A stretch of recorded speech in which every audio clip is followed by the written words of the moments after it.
ಓಂ ತದೇತತ್ ಸಹಸ್ರಂ ತತ್ಸರ್ವಂ ತಸ್ಯ ಮೇನ್ನಂ ಮಿತ್ರಂ ದಕ್ಷಿಣಂ ಸಜಿತಿ ಪ್ರಾಣಃ ಪರೋಕ್ಷಪ್ರಿಯಾ ಇವ ಹಿ ದೇವಾಃ ಪರೋಕ್ಷಪ್ರಿಯಾ ಇವ ಹಿ ದೇವಾಃ. ಓಂ ವಹ್ನಯೇ ನಮಃ. ಓಂ ದಧಿರೇ ಪುರೋನಃ ಅನುತೆ ದಾಯಿಮಃ ಇಂದ್ರಿಯಾಯ ಸತ್ರಾತೆ ವಿಶ್ವಮನುವೃತ್ರಹತ್ಯೆ ಅನುಕ್ಷತ್ರಂ. ಶ್ರೀ ಗುರುಭ್ಯೋ ನಮಃ. ಮಹಾಭಾರತದ ಅನುಶಾಸನ ಪರ್ವದ 200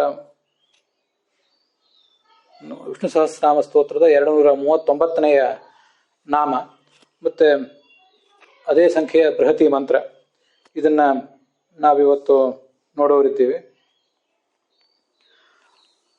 ಮೊದಲು ವನ್ಹಿ ಎಂಬ ಶಬ್ದಕ್ಕೆ ಏನು ಸಾಧಾರಣವಾಗಿ ಅರ್ಥಗಳಾಗ್ತವೆ ಅಂತನ್ನೋದನ್ನು ನೋಡೋಣ. ಈ ಅಗ್ನಿಯನ್ನು ವನ್ಹಿ ಅಂತಾರೆ. ಯಾಕೆಂದರೆ ಎಲ್ಲ ಹವಿಸ್ಸುಗಳನ್ನು ಆತ ತೆಗೆದುಕೊಂಡು ಹೋಗಿ ದೇವತೆಗಳಿಗೆ ತಲುಪಿಸ್ತಾನೆ. ಆದರೆ ವಾಸ್ತವಿಕವಾಗಿ ಆ ಅಗ್ನಿ ಒಳಗಿದ್ದು ಅಗ್ನಿ ಶಬ್ದವಾಚ್ಯನಾಗಿ ಅಥವಾ ವನ್ಹಿ ಶಬ್ದವಾಚ್ಯನಾಗಿದ್ದು ಎಲ್ಲ ದೇವತೆಗಳಿಗೂ ಕೂಡ ಹವಿಸ್ಸನ್ನು ತಲುಪಿಸುವವನು, ದೇವತೆಗಳೆಲ್ಲರಿಗೂ ಕೂಡ ಆಶ್ರಯನಾದವನು ಆ ಭಗವಂತನೇ. ಆದ್ದರಿಂದ ಅವನೇ ವನ್ಹಿ.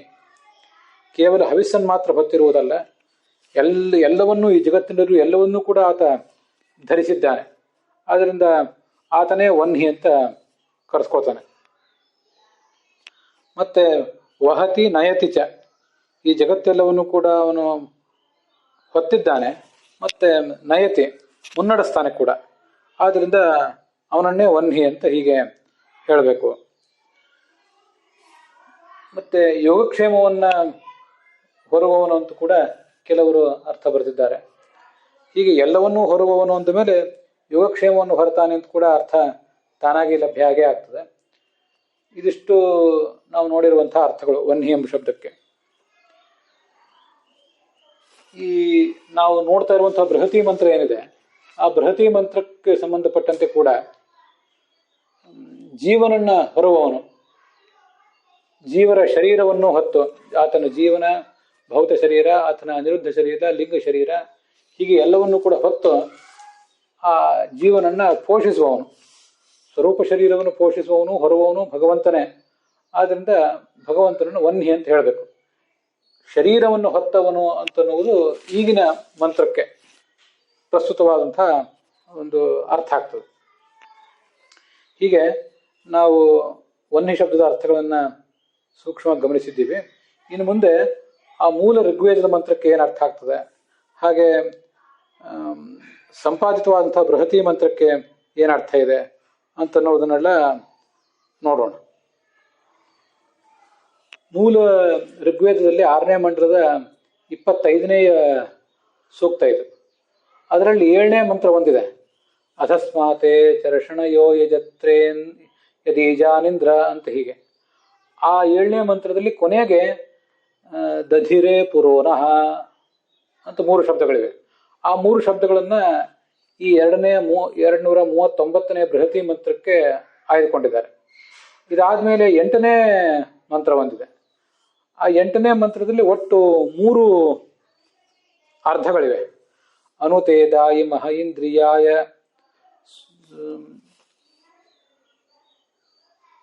ಸತ್ರಾತೆ ವಿಶ್ವಮನುವೃತ್ರಹತ್ಯೆ ಅನುಕ್ಷತ್ರಂ ಅಂತ ಹೀಗೊಂದು ಪಾದ ಇದೆ. ಅಲ್ಲಿ ಆ ಅನುಕ್ಷತ್ರಂ ಅನ್ನುವವರೆಗೇನೆ ಈ ಬೃಹತಿ ಮಂತ್ರವನ್ನ, ಈಗ ನಾವು ನೋಡ್ತಾ ಇರುವಂತಹ ಬೃಹತಿ ಮಂತ್ರವನ್ನ ತಗೊಂಡಿದ್ದಾರೆ. ಆ ಮೂಲ ಮಂತ್ರಕ್ಕೆ ಸಾಯಣಾಚಾರ್ಯ ಏನು ಅರ್ಥ ಬರೆದಿದ್ದಾರೆ ಅಂತ ಅನ್ನೋದನ್ನ ನಾವೀಗ ನೋಡಬೇಕಾಗಿದೆ. ದಧಿರೇ ಪುರೋನಃ ಅಂತ ಮೊದಲಿರುವ ಶಬ್ದಗಳು. ಆ ದಧಿರೇ ಪುರೋನಃ ಅಂದರೆ ನಹ ಅಂದರೆ ನಮ್ಮನ್ನು, ಪುರಃ ಮುಂದುಗಡೆ, ದಧಿರೆ ಇಟ್ಟಿದ್ದಾರೆ, ನಮ್ಮೆಲ್ಲರನ್ನೂ ಕೂಡ ನೀನು ರಕ್ಷಿಸಬೇಕು. ಅದು ಆ ಹಿಂದಿನ ಮಂತ್ರಕ್ಕೆ ಸಂಬಂಧಪಟ್ಟದ್ದಿದೆ. ಅದಿರುವಂತಹ ಎಲ್ಲ ಅರ್ಥವನ್ನು ನಾನು ಇಲ್ಲಿ ಹೇಳೋದಿಲ್ಲ.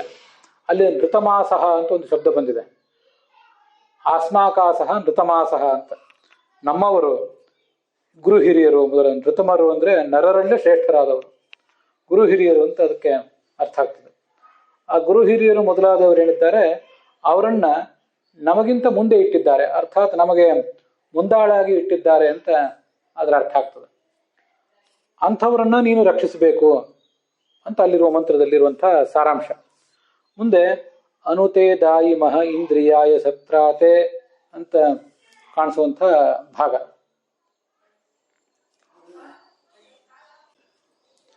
ಆ ಮುಂದಿನ ಶಬ್ದಗಳ ಅರ್ಥ. ಅಲ್ಲಿ 3 ಅರ್ಧಗಳಿವೆ ಅಂತ ಹೇಳಿದೆ ನಾನು. 3 ಅರ್ಧಗಳಿಲ್ಲ, ಇರುವುದು ಒಂದು ಮಂತ್ರವೇ, 8ನೇ ಮಂತ್ರವೇ. ಅನುತೆ ದಾಯಿ ಮಹ ಇಂದ್ರಿಯಾಯ ಸತ್ರಾತೆ ವಿಶ್ವಮನುವೃತ್ರ ಹತ್ಯೆ ಅನುಕ್ಷತ್ರ ಮನುಸಹೋ ಯಜತ್ರೇಂದ್ರ ದೇವೇಭಿರ್ ಅನುತೆ ನೃಷಹ್ಯೆ ಅಂತ ಇಷ್ಟು 8ನೇ ಮಂತ್ರ. ಅದರಲ್ಲಿ ಆ 2ನೇ ಅರ್ಧದಲ್ಲಿ ಅನುಕ್ಷತ್ರಂ ಅಂತೇನಿದೆ ಅಲ್ಲಿವರೆಗೆ ಈ 239ನೇ ಮಂತ್ರ. 3 ಅರ್ಧಗಳಿವೆ ಆ 8ನೇ ಮಂತ್ರದಲ್ಲಿ ಅಂತ ನಾನೇನೋ ಅದನ್ನ ಮುದ್ರಣದ ಒಂದು ದೋಷದಿಂದ ಅನ್ಕೊಂಡಿದ್ದೆ. ಹಾಗಿಲ್ಲ, ಎರಡೇ ಅರ್ಧಗಳೇ 8ನೇ ಮಂತ್ರದಲ್ಲಿ. ಆ 2ನೇ ಅರ್ಧದಲ್ಲಿ 2 ಶಬ್ದಗಳನ್ನು ಮಾತ್ರ ಈ ಬೃಹತಿ ಮಂತ್ರ ತಗೊಂಡಿದ್ದಾರೆ. ಹೀಗೆ ಒಟ್ಟು ದಧಿರೇ ಪುರೋನಃ ಇದಿಷ್ಟು 7ನೇ ಮಂತ್ರದ್ದು. ಮುಂದೆ 8ನೇ ಮಂತ್ರದಲ್ಲಿ ಅನುಕ್ಷತ್ರಂ ಅನ್ನುವರೆಗೆ ಬೃಹತಿ ಮಂತ್ರ. ಆ 8ನೇ ಮಂತ್ರದಲ್ಲಿ ಹೀಗೆ ಅರ್ಥ ಆಗ್ತದೆ: ಹೇ ಇಂದ್ರ, ಭಗವಂತನೇ, ಮಹೇ ಅಂದ್ರೆ ಶ್ರೇಷ್ಠನಾದಂಥ ನಿನಗೆ, ಮಹ ಅಂತಿದೆ ಅಲ್ಲಿ, ಪದಚ್ಛೇದ ಮಾಡಿದಾಗ ಮಹೇ ಅಂತ ಆಗ್ತದೆ. ಶ್ರೇಷ್ಠನಾದ ನಿನಗೆ, ತೇ ನಿನಗೆ, ಇಂದ್ರಿಯಾಯ ನಿನ್ನ ಐಶ್ವರ್ಯಕ್ಕಾಗಿ, ನಿನ್ನ ಸಮರ್ಪಣೆಗಾಗಿ ನಿನಗೆ ನಾವು ನಿವೇದನೆ ಮಾಡಬೇಕಾಗಿದೆ. ಅನುದಾಯಿ ಕೊಡಲ್ಪಟ್ಟಿದೆ, ಈ ನಮ್ಮ ಶಕ್ತಿ ಎಲ್ಲವೂ ಕೊಡಲ್ಪಟ್ಟಿದೆ ಅಂತ, ನಮ್ಮದಾದೆಲ್ಲವೂ ಕೊಡಲ್ಪಟ್ಟಿದೆ ಅಂತ ಅದ್ರ ತಾತ್ಪರ್ಯ. ವೃತ್ರಹತ್ಯ ಅಂದ್ರೆ ವೃತ್ರಾಸುರನ ವಧ, ಹಾಗೆ ಬರೆದಿದ್ದಾರೆ ಸಾಯಣಾಚಾರ್ಯರು. ವೃತ್ರವಧೆ ನಿಮಿತ್ತೆ, ವೃತ್ರವಧವನ್ನ ನಿಮಿತ್ತವನ್ನಾಗಿ ಮಾಡಿಕೊಂಡು ತೇ ನಿನಗೆ ವಿಶ್ವಂ ಎಲ್ಲವೂ ಕೂಡ ಸತ್ರ ಅಂದ್ರೆ ಸತ್ಯಂ ಸತ್ಯವಾಗಿಯೂ ಅನುದಾಯಿ ಕೊಡಲ್ಪಟ್ಟಿದೆ. ಏನು ಯಾರಿಂದ ಕೊಡಲ್ಪಟ್ಟಿದೆ ಅಂತ ಅನ್ನೋದನ್ನು ಮುಂದೆ ಹೇಳ್ತಾರೆ. ಈ ಕ್ಷತ್ರಂ ಅಂದ್ರೆ ಕ್ಷತ್ರಿಯ ಬಲ, ಕ್ಷತ್ರಿಯನ ಬಲ ಎಲ್ಲವೂ ಕೂಡ ನಿನಗೆ ಕೊಡಲ್ಪಟ್ಟಿದೆ. ವೃತ್ರಾಸುರನ ಹತ್ಯೆ ಮಾಡಬೇಕಾದ್ರೆ ಇಂದ್ರನಿಗೆ ಅಂತ ಒಂದು ಅದ್ಭುತವಾದಂತಹ ಬಲ ಬೇಕಾಗ್ತದೆ. ಆ ಬಲವನ್ನೆಲ್ಲವನ್ನು ಅವನಿಗೆ ಕೊಟ್ಟಿದ್ದಾರೆ ಅಂತ ಅದರ ತಾತ್ಪರ್ಯ ಆಗ್ತದೆ. ಹೀಗೆ ಸಾಯಣಾಚಾರ್ಯರು ಅದಕ್ಕೆ ಅರ್ಥ ಹೇಳ್ತಾರೆ. ಅನುಕ್ಷತ್ರಂ, ಕ್ಷತ್ರಂ ಅಂದ್ರೆ ಕ್ಷತ್ರಿಯ ಬಲ. ಅದು ಮುಂದೆ ಏನಿದೆ ಆ 8ನೇ ಮಂತ್ರದ ಮುಂದಿನ ಶಬ್ದಗಳು ನಮ್ಗೆ ಇಲ್ಲೇನು ಬೇಕಾಗೋದಿಲ್ಲ, ನಮಗೆ ಬೇಕಾಗುವು ಇಷ್ಟು ಮಾತ್ರ. ಇದು ಸಾಯಣಾಚಾರ್ಯರು ಹೇಳಿದಂತಹ ಅರ್ಥ ಆಯಿತು. ಮುಂದೆ ಭಗವಂತಾಚಾರ್ಯರು ಇದಕ್ಕೇನು ಅರ್ಥ ಹೇಳ್ತಾರೆ ಅಂತ ನೋಡೋಣ. ಅವರು ಕೂಡ ಮೂಲ ಮಂತ್ರಕ್ಕೆ ಅರ್ಥ ಮಾಡಿದವರು. ಭಕ್ತರ ಯೋಗಕ್ಷೇಮವನ್ನು ಧರಿಸುವವನು ಅಂತ 1ನೇ ಶಬ್ದಕ್ಕೆ ಅರ್ಥ ಹೇಳಿದ್ರಲ್ಲ, ಹಾಗೆ ಹೇಳಿದವರು ಭಗವಂತಾಚಾರ್ಯ. ಭಗವಂತಾಚಾರ್ಯರ ದೃಷ್ಟಿಯಲ್ಲಿ ಬೃಹತಿ ಮಂತ್ರ ಇದು 236ನೇದ್ದು, 39 ಅಲ್ಲ. ಮತ್ತೆ ವನ್ಹಿ ಅನ್ನೋ ನಾಮಕ್ಕೆ ಸಂಬಂಧಪಟ್ಟ ಬೃಹತಿ ಮಂತ್ರ ಸ್ವಲ್ಪ ಬೇರೆನೇ ಇದೆ. ಡ್ರವತಿ ಕ್ಷಯೇವ ವಿಚಸ್ವಂತ ಯದಿ ವಿತಂತ ಸೈತೆ ಅಧಸ್ಮಾತೆ ಚರ್ಷಣಯೋ ಈ ದೀಜಾನಿಂದ್ರ ತ್ರಾತೋತ ಭವಾವ, ಇಷ್ಟು ಮಂತ್ರ. ಆದರೆ ನಾವೀಗ ನೋಡ್ತಾ ಇರುವುದು ರಘುನಾಥ ಸ್ವಾಮಿಗಳು ಸಂಪಾದನೆ ಮಾಡಿದ ಕ್ರಮವನ್ನು. ಮತ್ತೆ ಆ ಕ್ರಮ 2-3 ಮಂತ್ರಕ್ಕಿಂತ ಸ್ವಲ್ಪ ವೇಗವಾಗಿದೆ. 236ನೇ ಮಂತ್ರ ಭಗವಂತಾಚಾರ್ಯದಾದ್ರೆ 239ನೇ ಮಂತ್ರ ರಘುನಾಥ ಸ್ವಾಮಿಗಳು. ಇದಿಷ್ಟು ವ್ಯತ್ಯಾಸ ಇದೆ. ಈಗ ನಾವು ದಧಿರೇ ಪುರೋನಃ ಅಂತೇನಿದೆಯಲ್ಲ, ನಮ್ಮ ಎದುರಿಗೆ ಇಡಲ್ಪಟ್ಟಿದೆ ಅಂತ ಹೀಗಾದ್ರ ಅರ್ಥ. ಈ ಆಸ್ಮಾಕಾಸಹ ನಮ್ಮವರಾದಂಥ ಕೆಲವರು ವಿಶಿಷ್ಟರಾದಂಥ ವ್ಯಕ್ತಿಗಳು, ಅವರು ಪುರಃ ನಿನ್ನೆದುರಿಗೆ ಇಡಲ್ಪಟ್ಟಿದ್ದಾರೆ, ಹೀಗೆ ಅರ್ಥ ಮಾಡಿದ್ದಾರೆ. ನಮ್ಮ ಎದುರಿಗೆ ಇಡಲ್ಪಟ್ಟಿದ್ದಾರೆ, ನಮಗೆ ನೇತಾರದಾಗಿ ಕೆಲವರು ವಿಶಿಷ್ಟ ವ್ಯಕ್ತಿಗಳಿದ್ದಾರೆ ಅಂತ ಸಾಯಣಾಚಾರ್ಯ ಅರ್ಥ ಮಾಡಿದ್ರೆ, ನಿನ್ನ ಎದುರಿಗೆ ಭಗವಂತನೇ ನಿನ್ನ ಎದುರಿಗೆ ಇಡಲ್ಪಟ್ಟಿದ್ದಾರೆ ಅಂತ ಅವ್ರದ್ದು ಅರ್ಥ ಇದೆ.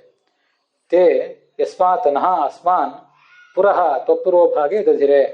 ಮತ್ತು ಇಟ್ಟಿರುವುದು ಯಾರನ್ನ? ನಮ್ಮನ್ನೇ ಇಟ್ಟಿದ್ದಾರೆ. ನಮ್ಮ ಗುರು ಹಿರಿಯರು ನಮಗೆ ಜ್ಞಾನೋಪದೇಶ ಮಾಡುವಂಥವ್ರು ಏನಿದ್ದಾರೆ, ಅಸ್ಮದ್ ಗುರವಃ ಅಂತ ಬರೆದಿದ್ದಾರೆ ಭಗವಂತಾಚಾರ್ಯರಲ್ಲಿ. ನಮಗೆ ಗುರುಗಳಾದಂತಹ ಜನರು ನಮ್ಮನ್ನ ನಿನ್ನ ಎದುರಿಗೆ ಇಟ್ಟಿದ್ದಾರೆ. ಅರ್ಥಾತ್ ನಿನ್ನ ಸೇವಾ ಮಾಡಬೇಕು ಅಂತ ನಮ್ಮ ಗುರುಗಳು ನಮ್ಮನ್ನ ತೊಡಗಿಸಿದ್ದಾರೆ ನಿನ್ನ ಎದುರಿಗೆ ಅಂತ ಅದರ ತಾತ್ಪರ್ಯ. ಇದು ದಧಿರೇ ಪುರೋನಃ ಅಂತ ಅನ್ನೋದಕ್ಕೆ ಭಗವಂತಾಚಾರ್ಯ ಮಾಡಿದ ಅರ್ಥ. ಅನುತೇದಾಯಿ ಅಂತ ಅನ್ನೋದಕ್ಕೆ ಅಲ್ಲಿ ಈ ಮುಂದೆ ಯಜತ್ರ ಅಂತ ಶಬ್ದ ಇದೆ, ಅದು ಮುಂದಿನ ಮಂತ್ರದಲ್ಲಿ ನಮಗೆ ಬರ್ತದೆ. ಯಜತ್ರ ಅಂದ್ರೆ ಯಜ್ಞದ ಭಾಗವನ್ನೆಲ್ಲ ಸ್ವೀಕಾರ ಮಾಡುವ ಭಗವಂತನೇ ಅಂತ ಅದರ ಅರ್ಥ.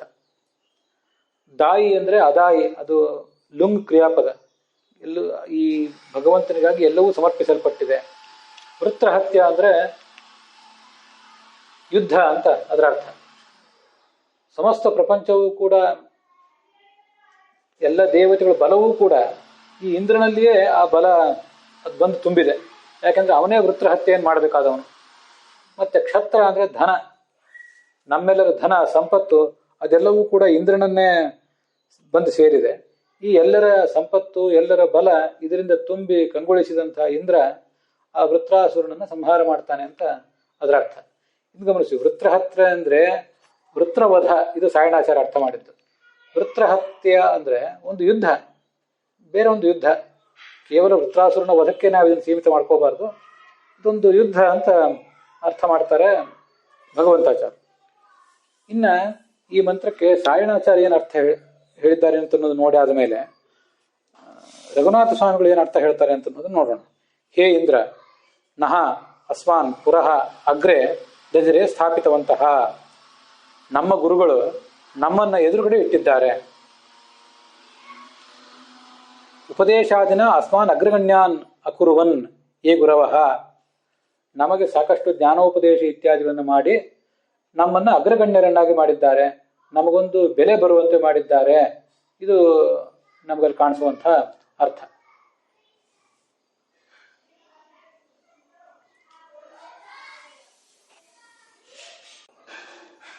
ನಾನು ಆವಾಗ ಸಾಯಣಾಚಾರ್ಯರು ಬರೆದದ್ದು ಅರ್ಥ ಹೇಳಿದ್ದೆ. ಸಾಯಣಾಚಾರ್ಯರು ಕೂಡ ಹೀಗೆ ಅರ್ಥ ಹೇಳಿದ್ದಾರೆ. ನಾವು ನಹ ಅಸ್ಮಾನ್ ಪುರಃ ದಧಿರೆ ಪುರಶ್ಚಕ್ರೇರೆ, ನಮ್ಮನ್ನು ಮುಂದಿಟ್ಟಿದ್ದಾರೆ ಅಂತ ಹೀಗೆ ಅರ್ಥ ಬರೆದಿದ್ದಾರೆ. ಸ್ವಲ್ಪ ನಾನು ಹೇಳುವಾಗ ವ್ಯತ್ಯಾಸ ಮಾಡಿದ್ದೆ ಅಷ್ಟೆ. ಹೀಗೆ ನಮ್ಮ ಗುರುಗಳು ನಮಗೆ ಜ್ಞಾನೋಪದೇಶ ಮಾಡಿ ನಮ್ಮನ್ನ ಮುಂದೆ ಇಟ್ಟಿದ್ದಾರೆ. ಹೀಗೆ ನಮಗೆ ಮಹಾ ಉಪಕಾರ ಮಾಡಿದಂತಹ ಗುರುಗಳನ್ನು ಕೂಡ ನೀನು ರಕ್ಷಿಸಬೇಕು. ತೇಷಾಮಪಿ ತ್ರಾತಾಭವ, ನಮಗೆ ಜ್ಞಾನೋಪದೇಶ ಮಾಡಿ ನಮ್ಮ ಜನ್ಮೋದ್ಧಾರ ಮಾಡಿದಂಥ ಆ ಗುರುಗಳನ್ನು ಕೂಡ ನೀನು ಉದ್ಧರಿಸಬೇಕು ಅಂತ ಹಿಂದಿನ ಮಾತಿನಿಂದ ಸಂಬಂಧ. ಯಾಕಂದ್ರೆ ಹಿಂದಿನ ಮಾತ್ರದಲ್ಲಿ ತ್ರಾತಾಭವ ರಕ್ಷಕಾಭವ ಅಂತಿದೆ, ಅದನ್ನು ಇಲ್ಲಿ ಕೂಡ ಇಟ್ಕೋಬೇಕು ಅಂತ ರಘುನಾಥ ಸ್ವಾಮಿಗಳ ಅಭಿಪ್ರಾಯ. ಮುಂದೆ ವೃತ್ರಹತ್ಯ ಅಂದ್ರೆ ಯುದ್ಧ. ಆ ಯುದ್ಧದಲ್ಲಿ ಮಹತೆ ಮಹಾಂತಂ ಇಂದ್ರಿಯಾಯ, ಇಂದ್ರಿಯ ಪ್ರವರ್ತಕಂ, ನಮ್ಮೆಲ್ಲ ಇಂದ್ರಿಯಗಳಿಗೆ ಪ್ರವರ್ತಕನಾದವನು ನೀನು. ನಿನ್ನನ್ನು ಅನುಸರಿಸಿ ಕ್ಷತ್ರ ಅಂದ್ರೆ ಬಲ, ಇದೆಲ್ಲವೂ ಕೂಡ ಕೊಡಲ್ಪಟ್ಟಿದೆ, ಸಮರ್ಪಿಸಲ್ಪಟ್ಟಿದೆ. ಯಾವ ಸಂಪತ್ತು ಇತ್ಯಾದಿಗಳಿಂದ ನಾವು ಶತ್ರುಗಳನ್ನು ಮಣಿಸ್ತೀವೋ ಆ ಎಲ್ಲ ಬಲಾದಿ ಸಂಪತ್ತನ್ನು ಕೂಡ ನೀನೇ ನಮಗೆ ಕೊಟ್ಟಿದ್ದಿ. ತ್ವಯಾ ಅದಾಯಿ ಯೋಧೃಣಾಂ ಬಲಾದಿ ಗುಣಪ್ರಾಪಕ, ಯೋಧರಿಗೆ ಬಲಾದಿಗಳನ್ನು ಕೊಡುವವನು ನೀನು ಅಂತ ಅರ್ಥವನ್ನ ಹೇಳ್ತಾರೆ ರಘುನಾಥ ಸ್ವಾಮಿಗಳು. ಆದ್ದರಿಂದ ವನ್ಹಿ ಅನ್ನೋ ಶಬ್ದಕ್ಕೆ ಅರ್ಥ ಏನಾಯಿತು? ವಹತೇಹೇ ಕರಣೇ ನಿಚ, ವಹತಿ ಅಂದ್ರೆ ಹೊರುತ್ತಾನೆ ಅಂತ ಅರ್ಥ. ಇಲ್ಲಿ ಹೊರಿಸುತ್ತಾನೆ ಅಂತ ಹೀಗೆ ಅರ್ಥ. ಉಷ್ಯತೆ ಯುದ್ಧಾಧಿಕಂ ಅನೇನ ವಹ ಬಲಂ ತನ್ನಯತಿ ಇತಿ ನಿರುಕ್ತೇಹೇ ವನ್ಹಿ ಮೂರ್ತಿರತ್ರ. ಈ ಯುದ್ಧಾದಿಗಳು ಇವನಿಂದ ಹೊರಲ್ಪಡ್ತದೆ, ಯುದ್ಧದ ಜವಾಬ್ದಾರಿಯನ್ನ ಈ ಭಗವಂತ ಹೊತ್ತಿದ್ದಾನೆ.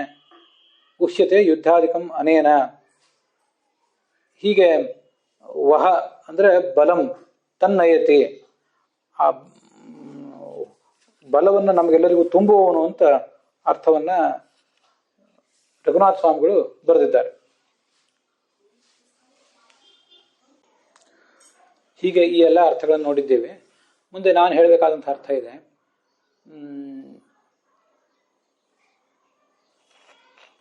ಇಂದ್ರನೇ ಅಂತ ಭಗವಂತನ ಕುರಿತಾಗಿ ಸಂಬೋಧನೆ. ಹೇ ಇಂದ್ರ, ನಾನು ನನ್ನ ಅರ್ಥದಲ್ಲಿ ಕಂಸದಲ್ಲಿ ಬರೆದಿದ್ದೇನಲ್ಲ, ಅವು ಮೂಲ ಮಂತ್ರದಲ್ಲಿ ಇಲ್ಲದೇ ಇರುವ ಶಬ್ದಗಳು. ಆದ್ದರಿಂದ ಅವುಗಳನ್ನು ಕಂಸದಲ್ಲಿ ಬರೆದಿರ್ತೇನೆ. ಕಂಸದಲ್ಲಿ ಇಲ್ಲದೇ ಇರುವುದು ಮೂಲ ಮಂತ್ರದಲ್ಲೇ ಇರುವಂಥ ಶಬ್ದಗಳು. ಹೀಗೆ ನೀವು ಅದನ್ನು ಗಮನಿಸಬಹುದು. ಹೇ ಇಂದ್ರ, ಭಗವಂತನೇ, ಭವತ ಅಂದ್ರೆ ನಿನ್ನಿಂದ, ನಹ ಅಂದರೆ ನಮ್ಮ, ಅಸ್ಮಾಕಂ, ಪುರಃ. ಪುರಃ ಅಂದರೆ ಎದುರುಗಡೆ ಅಂತ ಅರ್ಥ ಮಾಡಿದಾರಲ್ಲ ಉಳಿದವರು, ನಾನು ಎದುರುಗಡೆ ಅಂತ ಅರ್ಥ ಮಾಡಿಲ್ಲ. ನಾನೇನು ಮಾಡಿದ್ದೀನಿ? ಪುರಃ ಅಂದರೆ ಶರೀರವೆಂಬ ಪಟ್ಟಣಗಳು ಅಂತ ನಾನು ಅರ್ಥ ಮಾಡ್ಕೊಂಡಿದ್ದೇನೆ. ಶರೀರಾಖ್ಯ ಪುರ್ಯ ದಧಿರೆ ಅಂದರೆ ದಧ್ರಿರೆ ಪುಪುಷಿರೇ ಚ ಅಂತ ಸಂಸ್ಕೃತದಲ್ಲಿ ಅರ್ಥ ಬರೆದಿದ್ದೀನಲ್ಲ. ಧಾನ್ಯಧಾರಣ ಪೋಷಣೆಯೋ ಧಾತುವಿಗೆ ಅದನ್ನ ಆ ಧಾತುವಿಗೆ ಹೊರುವುದು, ಧರಿಸುವುದು ಮತ್ತು ಪೋಷಿಸುವುದು ಅಂತ ಎರಡು ಅರ್ಥಗಳು ಇವೆ. ಆದ್ರಿಂದ ಭಗವಂತನೇ ನೀನು ನಮ್ಮ ಶರೀರಗಳನ್ನು ಧರಿಸಿದ್ದಿ ಮತ್ತು ಪೋಷಿಸಿದ್ದಿ, ನಮ್ಮ ಶರೀರದ ಒಳಗಿದ್ದು ಆ ಶರೀರವನ್ನು ಧರಿಸಿರುವನು ನೀನೇ ಅಂತ ಅದರ ಅರ್ಥ. ಇದು ನಾನು ಮಾಡ್ಕೊಂಡಿರೋ ಅರ್ಥ. ಈಗ ನಹ ಪುರಃ ದಧಿರೆ, ನಮ್ಮ ಪಟ್ಟಣಗಳು ಧರಿಸಲ್ಪಟ್ಟಿವೆ ಅಂತ ನಾನು ಅರ್ಥ ಮಾಡಿದ್ನಲ್ಲ. ಈಗ ಹಿಂದಿನ ಮಂತ್ರದಿಂದ ತ್ರಾತ ಅಂತ ಅಲ್ಲಿ ನಾವು ಅಧ್ಯಾಹಾರ ಮಾಡ್ಕೊಳ್ಳುವಂಥ ಅನಿವಾರ್ಯತೆ ಇರೋದಿಲ್ಲ. ಇದು ಯಾಕೆ ಹಾಗೆ ಮಾಡ್ತೇನೆ? ಬೇರೆ ಯಾವುದೇ ಮಂತ್ರದಿಂದ ಅಧ್ಯಾಹಾರ ಮಾಡ್ಕೊಳ್ಬಾರ್ದು ಅಂತ ನನ್ನ ಅಭಿಪ್ರಾಯ ಅಲ್ಲ. ಆದರೆ ಸಾಧ್ಯವಾದಷ್ಟು ಆ ಒಂದು ನಿರ್ದಿಷ್ಟ ಮಂತ್ರ ಏನಿರ್ತದೆ ಅದು ಹಿಂದಿನ ಯಾವುದೇ ಮಂತ್ರಕ್ಕೂ ಸಂಬಂಧವಿಲ್ಲದಂತೆ ಒಂದು ಪ್ರತ್ಯೇಕವಾದ ಅರ್ಥವನ್ನೇ ಹೇಳ್ತಿರ್ತದೆ. ಹೇಳಲಿಕ್ಕಾಗೋ ಶಕ್ತಿ ಇದ್ದಾಗ ಒಂದು ಪರಿಶ್ರಮ ಮಾಡಿ ಅಂಥ ಒಂದು ನಿರ್ದಿಷ್ಟ ಅರ್ಥವನ್ನು ಅಲ್ಲಿರುವ ಶಬ್ದಗಳಿಂದಲೇ ತಗೊಳ್ಳುವಂಥ ಪ್ರಯತ್ನ ನಾನು ಮಾಡಿರ್ತೇನೆ. ಈಗ ವನ್ಹಿ ಅನ್ನುವುದಕ್ಕೂ ಅಹಸ್ಸಂವರ್ತಕ ಅನ್ನೋ ಶಬ್ದಕ್ಕೂ ಏನೂ ಸಂಬಂಧ ಇಲ್ಲ. ಇವೆಲ್ಲ ಪ್ರತ್ಯೇಕ ನಾಮಗಳು, ಪ್ರತ್ಯೇಕ ಭಗವಂತನ ರೂಪಗಳನ್ನು ಹೇಳುವಂಥ ನಾಮಗಳು.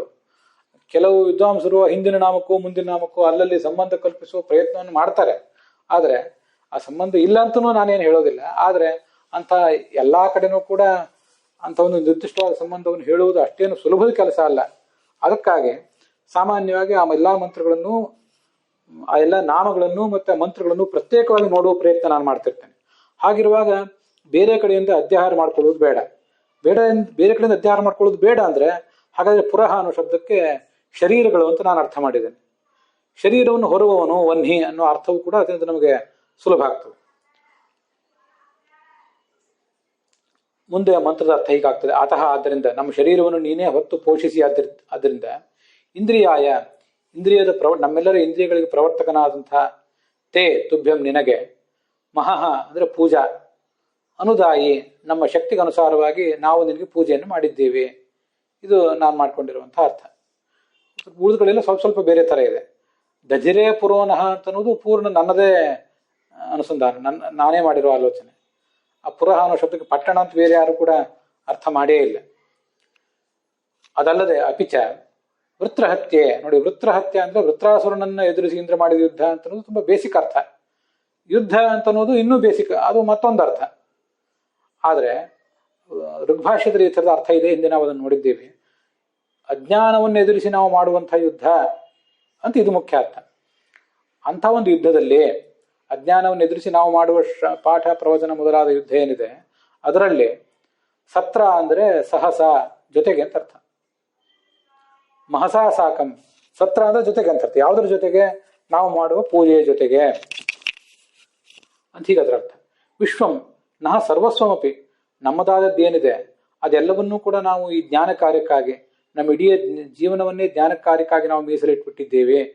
ನಮ್ಮ ಧನ, ನಮ್ಮ ತನು, ಮನ ಎಲ್ಲವೂ ಕೂಡ ಆ ಜ್ಞಾನ ಕಾರ್ಯಕ್ಕಾಗಿ ಮೀಸಲಾಗಿದೆ. ಅನುದಾಯಿ, ಶಕ್ತಿಯನುಸಾರವಾಗಿ ಕೊಡಲ್ಪಟ್ಟಿದೆ ಅಂತ ಅರ್ಥ. ಮುಂದೆ ಕ್ಷತ್ರಂ ಅಂತಿದೆ. ಕ್ಷತ್ರಂ ಅಂದ್ರೆ ಬಲ ಅಂತ ಅರ್ಥ. ಅದನ್ನು ಸಾಯಣಾಚಾರ್ಯರು ಮತ್ತು ರಘುನಾಥ ಸ್ವಾಮಿಗಳು ಇಬ್ಬರು ಹೇಳಿದ್ದಾರೆ. ಧನ ಅಂತನೋ ಅರ್ಥವನ್ನು ಭಗವಂತಾಚಾರ್ಯ ಹೇಳಿದ್ದಾರೆ. ಅದನ್ನು ಕೂಡ ಕೊಟ್ಟಿದ್ದೇವೆ. ಎಲ್ಲವನ್ನೂ ಕೊಟ್ಟಿದ್ದೇವೆ ಅಂದರೆ ಧನವನ್ನೂ ಕೊಟ್ಟಿದ್ದೇವೆ ಅಂತ ಬಂತು. ಆದ್ರಿಂದಲೇ ಕ್ಷತ್ರಂ ದಾಯಿ ಅಂತ ಬಂತಲ್ಲ, ಕ್ಷತ್ರಂ ದಾಯಿ ಅನ್ನೋದನ್ನು ಅನ್ವಯಾರ್ಥದಲ್ಲಿ ಮೊದಲು ಓದ್ಕೊಂಡು ವಿಶ್ವಂ ದಾಯಿ ಅಂತ ಆಮೇಲೆ ಓದ್ಕೊಂಡು ಇನ್ನೂ ಚೆನ್ನಾಗಿರ್ತದೆ. ನಮ್ಮ ಶಕ್ತಿಯನ್ನು ಕೊಟ್ಟಿದ್ದೇವೆ, ನಮ್ಮ ಧನವನ್ನು ಕೊಟ್ಟಿದ್ದೇವೆ ಅದಿಷ್ಟು ಹೇಳಿ ಅಷ್ಟೇ ಏನು ಸರ್ವಸ್ವವನ್ನು ಕೊಟ್ಟುಬಿಟ್ಟಿದ್ದೇವೆ ಅಂತ ಅದರ ಅರ್ಥ ಆಗ್ತದೆ. ಅನುದಾಯಿ ಮುಂದೆ ಇದಿಷ್ಟು ಅನ್ವಯ ಅರ್ಥ ಆಯಿತು. ಈಗ ನೋಡಿ, ವಹತಿ ಅನ್ನೋ ಶಬ್ದಕ್ಕೆ ಭಕ್ತರ ಯೋಗಕ್ಷೇಮವನ್ನು ಧರಿಸಿರುವವನು ಅನ್ನೋ ಅರ್ಥವನ್ನು ಭಗವಂತಾಚಾರ್ಯ ಬರೆದಿದ್ದಾರೆ. ಮತ್ತೆ ಗೋವಿಂದಾಚಾರ್ಯರು ಕೂಡ ವಹತಿ ಸರ್ವಂ, ಎಲ್ಲವನ್ನೂ ಹೊರುವವನು, ಕೇವಲ ಹವಿಸ್ಸನ್ನು ಹೊರುವವನು ಮಾತ್ರ ಅಲ್ಲ, ದೇವತೆಗಳಿಗಾಗಿ ಹವಿಸ್ಸನ್ನು ಹೊರುವವನು ಅಗ್ನಿ ಮಾತ್ರ, ಅಷ್ಟು ಮಾತ್ರ ಅರ್ಥ ಅಲ್ಲ, ಸರ್ವಸ್ವವನ್ನು ಭಕ್ತರ ಯೋಗಕ್ಷೇಮವನ್ನು ಹೊತ್ತವನು ಈ ಭಗವಂತನೇ. ಆದ್ರಿಂದ ನಾನು ವಹತಿ ಜೀವಂ ಅಂದ್ರೆ ಜೀವ ಶರೀರಂ ಅಂತ ನಾನು ಅರ್ಥ ಮಾಡ್ಕೊಂಡಿದ್ದೇನೆ. ಜೀವರ ಶರೀರವನ್ನ ಈ ಭಗವಂತ ಧರಿಸಿದ್ದಾನೆ. ಅರ್ಥಾತ್ ನಮ್ಮನ್ನೇ ಧರಿಸಿದ್ದಾನೆ ಅಂತಲೇ ಅರ್ಥ. ಇತಿ ವನ್ಹಿ. ಈ ಅರ್ಥವನ್ನೇ, ಈ ವಿಷ್ಣು ಸಹಸ್ರನಾಮದ ನಾಮದ ಅರ್ಥವನ್ನೇ ಬೃಹತಿ ಹೇಳ್ತಾ ಇದೆ. ನಹ ಪುರಃ ದಧಿರೇ ಅಂತ.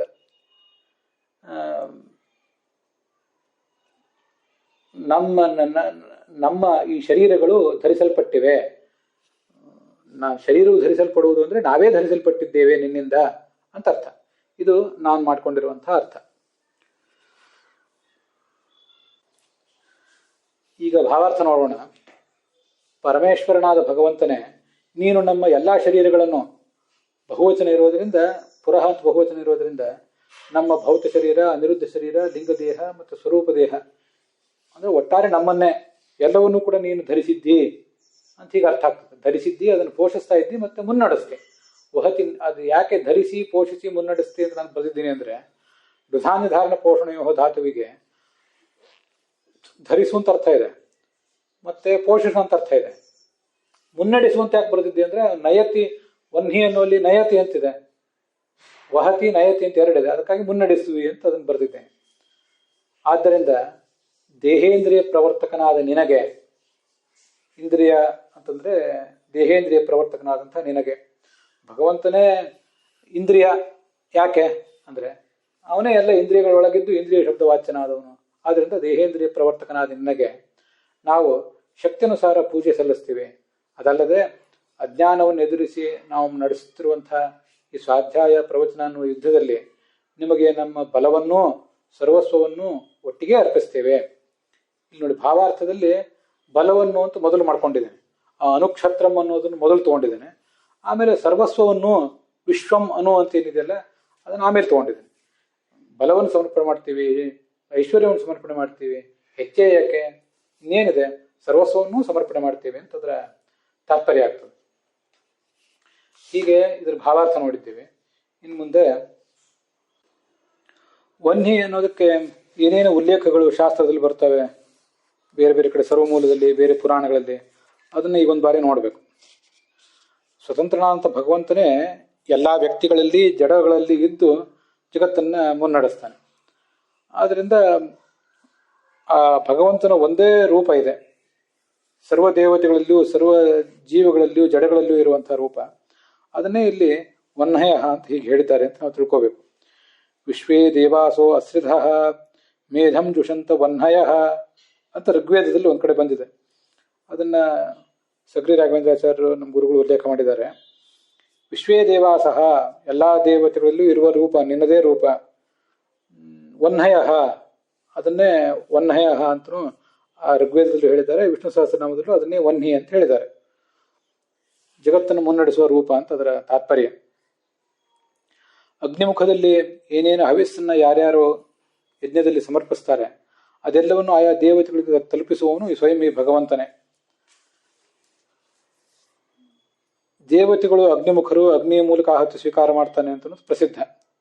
ಆದರೆ ವಾಸ್ತವಿಕವಾಗಿ ಆ ಅಗ್ನಿಯಲ್ಲಿರುವಂತಹ ಪರಶುರಾಮ ರೂಪನಾದ ಭಗವಂತ, ಅಗ್ನ್ಯಂತರ್ಗತನಾದಂತಹ ಪರಶುರಾಮ ರೂಪದ ಭಗವಂತ, ಅವನು ಈ ವನ್ಹಿ ಎಂಬ ಶಬ್ದದಿಂದ ವಾಚ್ಯ. ವನ್ಹಿ ಎಂಬ ಶಬ್ದದಿಂದ ನಾವು ಪರಶುರಾಮನನ್ನು ಧ್ಯಾನಿಸಬೇಕು.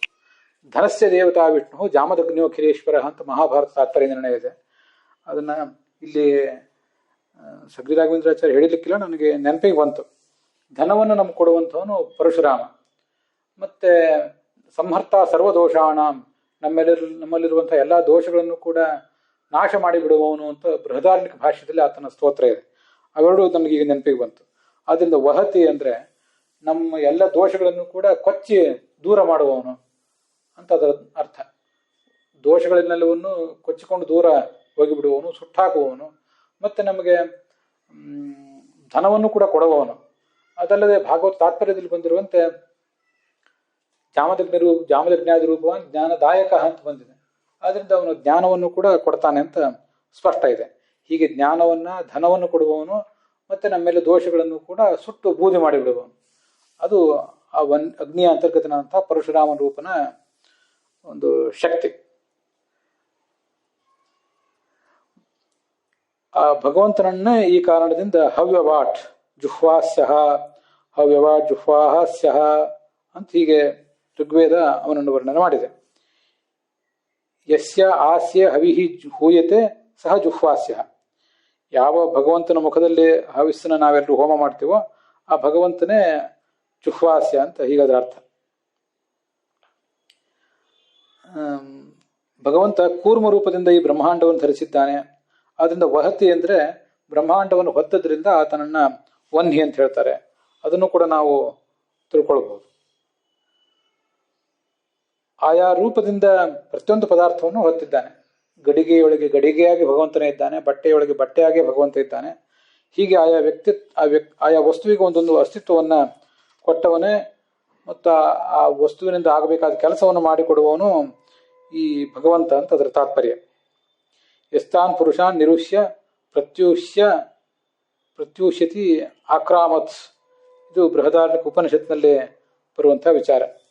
ಅಂತರ್ಯಾಮಿ ರೂಪದಿಂದ ಇದ್ದು ಅದನ್ನು ಹೊತ್ತು ಅದನ್ನ ಆಕ್ರಮಿಸಿದ್ದಾನೆ, ಎಲ್ಲ ವಸ್ತುಗಳನ್ನು ಮುನ್ನಡೆಸ್ತಾನೆ ಅಂತ ಹೀಗದರ ಅರ್ಥ. ಖಾಂಡವವನ್ನು ದಹನ ಮಾಡ್ತಾನೆ ಅರ್ಜುನನ ಮೂಲಕ ಅಂತ ಇತ್ಯಾದಿ ಕೆಲವು ಅರ್ಥಗಳಿವೆ. ನಾನು ಅದನ್ನೆಲ್ಲ ಇಲ್ಲಿ ಆ ಅರ್ಥಗಳನ್ನು ನಾನು ಹೆಚ್ಚು ಮೆಚ್ಚುವುದಿಲ್ಲ, ಅರ್ಥ ತಪ್ಪು ಅಂತ ಹೇಳೋದಿಲ್ಲ. ನನ್ನ ಮನಸ್ಸಿಗೆ ಸಂತೋಷ ಕೊಡುವ ಅರ್ಥಗಳನ್ನು ಮಾತ್ರ ಹೇಳ್ತಿರ್ತೇನೆ. ಅಸುರದ ಜ್ಞಾನವನ್ನ ಮತ್ತು ಆನಂದವನ್ನ ವಹತಿ, ನಾಶ ಮಾಡುವವನು ಅಂತ ಹೀಗೆ ಇನ್ನೊಂದು ಅರ್ಥವೂ ಕೂಡ ಇದ್ದೇ ಇದೆ.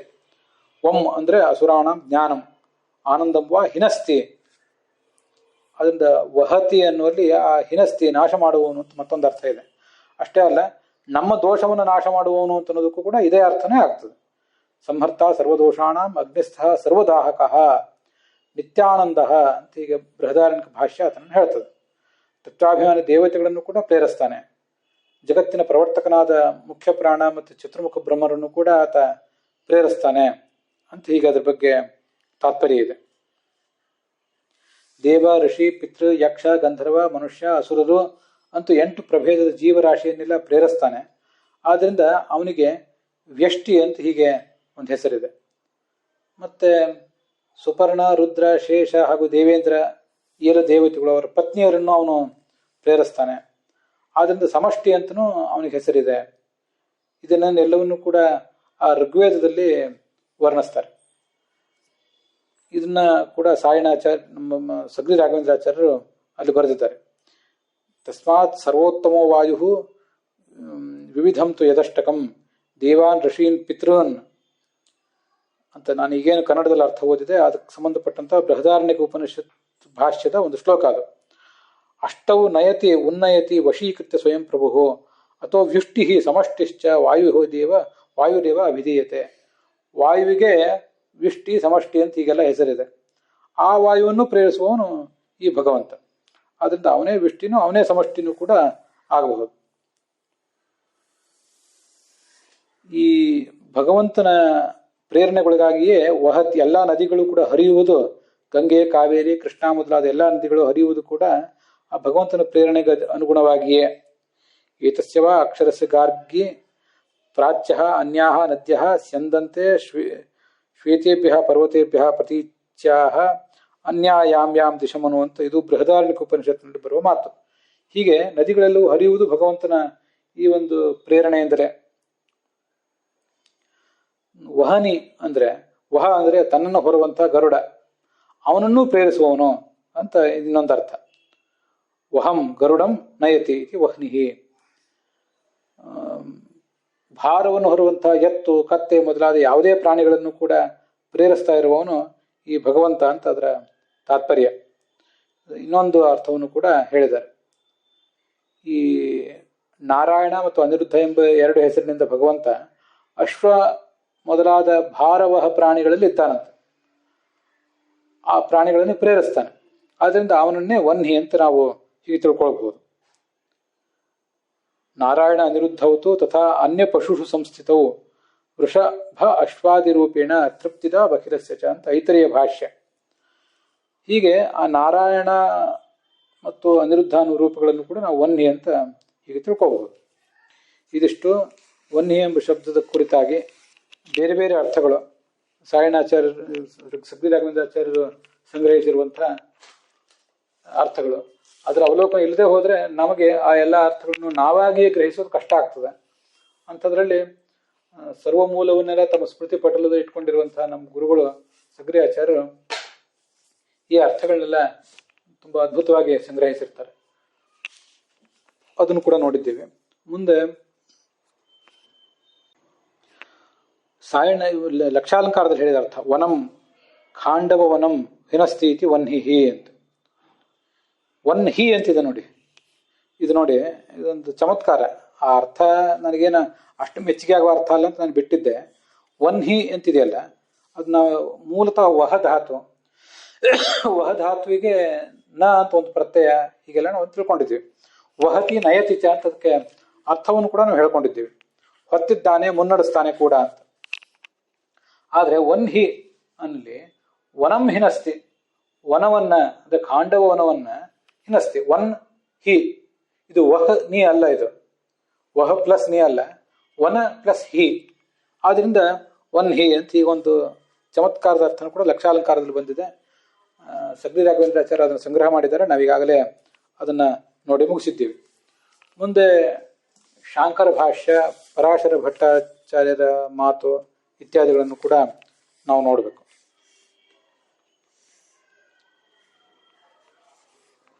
ಹವಿಸ್ಸನ್ನ ಹೊರುವವನು, ಇದು ಶಾಂಕರ ಭಾಷ್ಯದ ಅರ್ಥ. ಪರಾಶರ ಭಟ್ರು ಹೇಳುವಂತೆ ಈ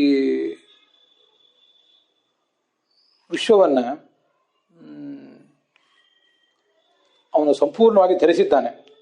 ಬದ್ಧ, ಮುಕ್ತ, ನಿತ್ಯ ಅಂತ 3 ಥರದ ವಿಶ್ವ. ಬದ್ಧ ಅಂದರೆ ಸಂಸಾರದಲ್ಲಿ ಬದ್ಧ, ಮುಕ್ತವಾದಂಥ ಸಂಸಾರ ಬಂಧನವನ್ನು ಕಳಚಿಕೊಂಡಂತಹ ಒಂದು ವಿಶ್ವ, ನಿತ್ಯ ಯಾವತ್ತೂ ಸಂಸಾರಕ್ಕೆ ಬರದೇ ಇರುವ ಜೀವರು, ಲಕ್ಷ್ಮಿ ಮೊದಲಾದವರು, ಇದು ವಿಶಿಷ್ಟಾದ್ವೈತ ಸಿದ್ಧಾಂತದಲ್ಲಿ ಹೀಗೆ ಬದ್ಧ, ಮುಕ್ತ, ನಿತ್ಯ ಹೀಗೆ ಕಾಣಿಸ್ತದೆ. ಅಂಥ ವಿಶ್ವವನ್ನ ಈ ಭಗವಂತ ಧರಿಸಿದ್ದಾನೆ. ಹೇಗೆ ಆಕಾಶ, ದಿಕ್ಕು, ದೇಶ ಇತ್ಯಾದಿ ರೂಪದಿಂದ ಅವನೇ ಧರಿಸಿದ್ದಾನೆ ಅಂತ ಪುರುಷ ಸೂಕ್ತದ ಅಸ್ಯಾಮೃತಂ ದಿವಿ ಎನ್ನುವ ಪುರುಷ ಸೂಕ್ತದ ಆಧಾರವನ್ನು ಕೊಟ್ಟು ಪರಾಶರ ಭಟ್ರು ಅದಕ್ಕೆ ವ್ಯಾಖ್ಯಾನ ಮಾಡ್ತಾರೆ. ವಿಶ್ವಸ್ಯ ದೇಶ ರೂಪೇಣ ವಹನಾ ಧ್ವನ್ನಿರುಚ್ಯತೆ ಅಂತ. ದೇಶ ಎಲ್ಲವೂ ಕೂಡ ಇರುವುದು ದೇಶದಲ್ಲೇ, ಸ್ಪೇಸ್ನಲ್ಲೇ. ಆ ಸ್ಪೇಸಿಗೂ ಕೂಡ ಒಂದು ಅಸ್ತಿತ್ವವನ್ನು ಕೊಟ್ಟವನು, ಆಧಾರವನ್ನು ಕೊಟ್ಟವನು ಈ ಭಗವಂತನೇ. ಆದ್ರಿಂದ ಅವನನ್ನೇ ವನ್ಹಿ ಅಂತ ಹೇಳಬೇಕು ಅಂತ ಅದರ ತಾತ್ಪರ್ಯ ಆಗ್ತದೆ. ಇನ್ನು ಸತ್ಯಸಂಧ ಸ್ವಾಮಿಗಳ ಅರ್ಥ ಎಲ್ಲ ಜಗತ್ತನ್ನು ಕೂಡ ಧರಿಸಿರುವವನು, ಎಲ್ಲ ಲೋಕಗಳನ್ನು ಕೂಡ ಧರಿಸಿರುವವನು ಅಂತ ಆಗ್ತದೆ. ಅವರ ವಾಕ್ಯ ಹೀಗಿದೆ, ವನ್ಹಿ ಜಗದ್ವಾಹಕ ಅಂತ. ಸರಳವಾಗಿದೆ, ಅದರಿಂದ ನಾವು ಅದನ್ನೇನು ಹೆಚ್ಚು ವಿವರಿಸಬೇಕಾಗಿಲ್ಲ. ಹೀಗೆ ಇಲ್ಲಿವರೆಗೆ ನಾವು ಆ ವನ್ಹಿ ಅನ್ನುವ ನಾಮದ ಕುರಿತಾಗಿ ಬೇರೆ ಬೇರೆ ಅರ್ಥಗಳನ್ನು ಗಮನಿಸಿದ್ದೀವಿ. ಮತ್ತೆ ವನ್ಹಿ ಅನ್ನುವುದು ಮುಖ್ಯವಾಗಿ ಪರಶುರಾಮನನ್ನು ಹೇಳುತ್ತದೆ. ಅವನು ಅಗ್ನಿಯಲ್ಲಿದ್ದು ಯಜ್ಞದ ಭಾಗವನ್ನು ಸ್ವೀಕಾರ ಮಾಡುವವನು, ಎಲ್ಲ ದೇವತೆಗಳಿಗೂ ಕೂಡ ಆ ಯಜ್ಞದ ಭಾಗವನ್ನು ತಲುಪಿಸುವವನು ಕೂಡ ಅವನೇ ಆಗಿದ್ದಾನೆ. ನಮ್ಗೆ ಗೊತ್ತಿರುವಂತೆ ಗೃಹಸ್ಥಾಂತರ್ಗತೋ ವಿಷ್ಣು ಯಜ್ಞೇರ್ ದೇವಾಶ್ರಯೋ ಭವೇತ್.